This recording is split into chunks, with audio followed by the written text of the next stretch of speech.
I'm George Ciechanowicz, and for more than the last 40 years I've particularly been involved in the martial arts, particularly karate, and I've been eventually an instructor and then started my own martial art style, Kin Shin Kai.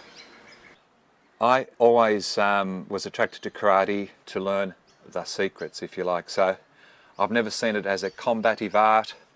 I never looked at it as a sports-based art.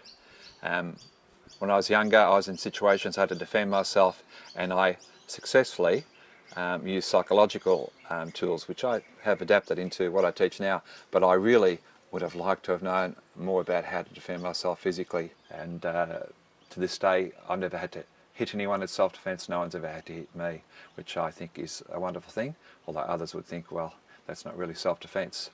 And that really leads to the great divide. Self-defense and fighting, in the way I teach, are totally different activities, different mindsets. Yes, sometimes when you defend yourself you have to get physical, but most of the time it's behavioural. So Kin Shin Kai karate I formed a lot later.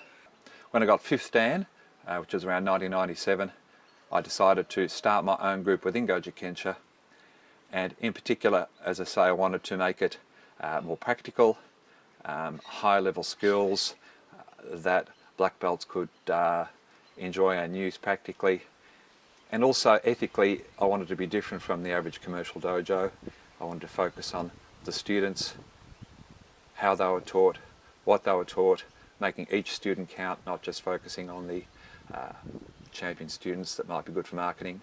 The business was never the main game. It's about really sticking true to the traditional ethics of martial arts. Well, before I started Kin Shin Kai, I had made my first trip to Japan. I did it because there was a person here and he was a fantastic looking martial artist and everyone started copying him. However, what he was doing was different to what I had been taught initially. So I went to Japan to try and sort out, was I wrong in what I believed to be the right way to do things, or was he just leading people up the wrong track because of his tournament expertise.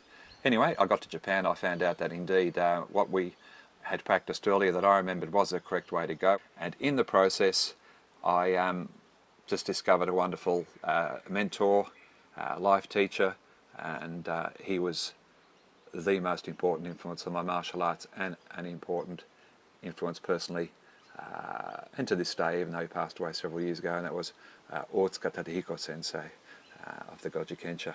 The bottom line is, sometimes people in traditional martial arts think that there were these genius masters 100 years ago who just invented something that shouldn't be changed, whereas nothing could be farther from the truth.